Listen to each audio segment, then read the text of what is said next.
I mean, you never see somebody be minus odds on winning the championship. Yeah. I think before the season started, they were like a minus 110 to win the whole thing. That's a game line. So, and I think I don't know what the odds are now. It may be a plus now because they haven't looked as good as you thought they might be, but it's ridiculous amount of talent they have. And Golden State may see that this might be their last season with Durant. Yep. And so they're going to push it. Do you think if you're Kevin Durant, is your mind already made up whether you're leaving or not? Or are you really not focusing on that? Are you really trying to focus on, I'm going to win one more championship here and then make up my mind? Sometimes I think that we can kind of fool ourselves into thinking that the athletes don't think about it. Like, oh, he's so focused. It's probably not true. He probably has it in the back of his head. I'm sure he's really focused on the game at hand, but he had to thought about it. I mean, I would think he would have someone on his team of advisors and lawyers and all that are coming up with options for him right now. Yeah. And thinking about, okay, if you go to New York, then, this is about the contract they're going to want to offer you. Or if you go here, this is what you can get. And this is who you can get to come with you. Yeah. So, I mean, I would think he would have somebody on his team doing some data analysis to kind of put together packages for him to look at later. Yeah. But I just think it's impossible for him to completely tune that out right now. Right now, from what I've seen, there's probably only 3 destinations right now that make a ton of sense for him. He could go anywhere else, but Golden State, obviously the option to take less money again and stay at Golden State's there. You want to win another ring. I feel like you're only young once. You've already got, if he wins it again this year, that's 3. Is that 3 for Durant? It'd be 3 for Durant. Yep. You've already got the 3. So the other option is New York with Kyrie, especially if they somehow land Zion. That's going to be huge. And then the other option is to go play with his buddy LeBron. Because, like it or not, they don't actually put it out there publicly too much, but Durant and LeBron are very cool. They work out together sometimes off season, like they make each other better. They push each other pretty hard. We've seen it in the finals where they push each other pretty hard. So I think he goes to the Knicks. Because what I'm thinking is he gets his rings in Golden. What he can do is he gets his rings in Golden State, which allows him to beat up on Oklahoma City in the Western Conference, who the Thunder the media there they talk a lot of trash on him, right? They do. And then now he gets to move from Golden State, potentially go to the Knicks, potentially make the playoffs and go to the finals and beat Golden State, and then he is really looking at a nice legacy. I mean, honestly, if he did go to New York and they did get Zion, I have to think that they are immediate contenders, not only in the East, but in the NBA. Yeah, you throw Kyrie on there too. Yeah. So, point guard, small forward, power. I mean, you're looking really good. Yeah. And, and then all of a sudden you think about some of the free agent like veterans that would take a little less money to go play with those guys for a chance to get a championship. Because there'll be guys that do that. There's guys that did that with the Heatles, with Miami, with LeBron and those guys. And then there's guys that did that with Golden State. And there's, it's just kind of. There's always those little role player guys that know they're not going to get a big contract. Yeah. So they're like, I can take, $1 million less or $100,000 less to come here, and I got a better chance to win. There was guys doing that. I mean, there was guys doing that all the way back on Jordan's Bulls. Like Robert Parrish was on the '96 Bulls. I mean, Robert Parrish, the '80s Boston guy, was like, all right, I'll ride the bench and get another ring. I mean, he still played a little bit, but the 2000 Lakers had some guys on their bench like that. Hey, then, we need you to come in and give us 5 good minutes a game. Yeah, and if we're whooping somebody, you come in, you play 10-15, don't blow the lead or whatever. Make sure these guys stay healthy, and then they become role players and they accept it and they get a ring and it's worth it. Boston, when they had Garnett and Allen and Pierce, Sam Cassell came and played for them, so it's not unheard of, for that to happen. So, but Golden State for me is still the favorite. Yeah, I can't argue with that. Any other NBA talk? Other than that, no. Okay. That's it. Playoffs going right now. I'm looking forward to it. Really the playoffs are very fun, and I'm really looking forward to the finals. Oh yeah, and we'll definitely talk more NBA each week. Kind of, we don't talk a lot of NBA all year, but once the finals get rolling, the playoffs get rolling, we talk about that. Real quick, just want to hit one more time Stefan Camp that we had on the show 2 weeks ago. He had his event last weekend on the 20th of April, and I talked to him. He said 300 people came through and, got help in some way or another, whether it be a haircut, whether it be clothes, different things. They had a bouncy house for kids out there. Yep. There was pictures all over his Twitter and looked like a very fun event. Again, sorry we couldn't attend, but just didn't work in our schedules. We're going to have Stefan on the show again. He's going to do another event probably set up in the summertime. Okay. So we'll get him on again to help promote that, and we'll give you guys more information. But if you ever want to give to his I Can Help Foundation, if you just, if you're a person that wants to give money to a foundation, you can definitely contact him on Twitter and find out the best way to do that. Again, it was at Stefan Camp 21 was his Twitter. But very good cause. I'm glad a lot of people got help that needed it. And if you're in the Kansas City area and you got some old clothes, I'm sure they're still taking donations. So, like I said, just reach out to him and find out how you can get involved and help out. Yep, very, very cool. And we were definitely glad to have him on the show. And we're looking forward to having him on again. And remember, this is a high school senior. So that's organizing all this. Yeah, think about how far he's going to be in 10 years. Yeah. Really, like he has a chance to reach a lot of people. So starting off small, and I think this thing's gonna get bigger and bigger every year. So it's awesome. So all right, just wanted to hit that again, and then let's just jump right into it. NFL Draft Week. It's coming up. So the NFL Draft, exciting time of year for fans. You get to see some teams trading around, some teams making dumb decisions, some teams locking up franchise players. We have a shot at some.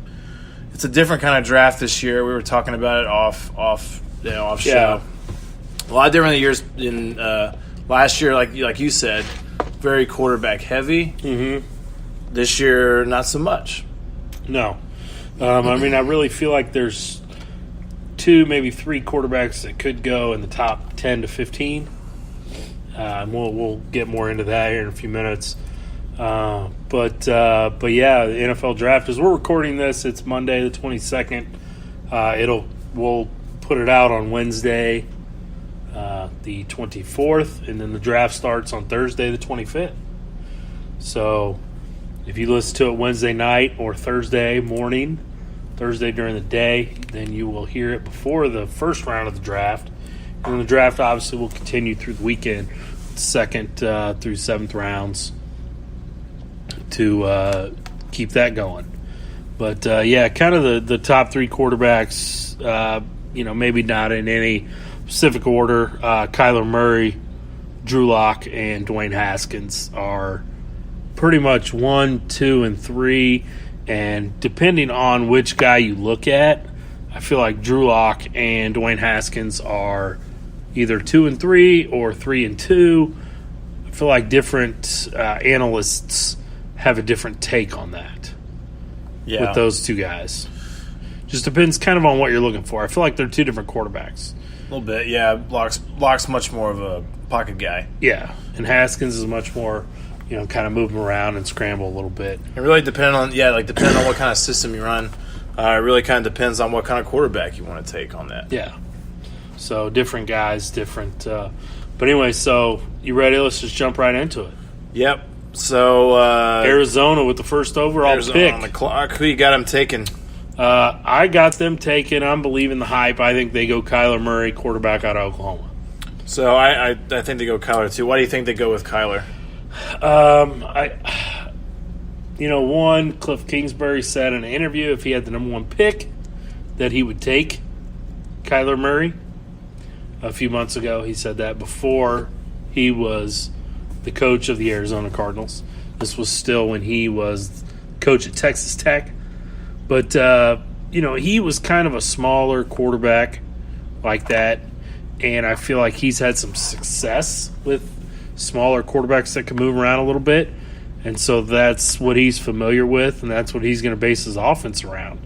I just don't feel like Josh Rosen is his guy, and so I don't feel like he's going to stick with it.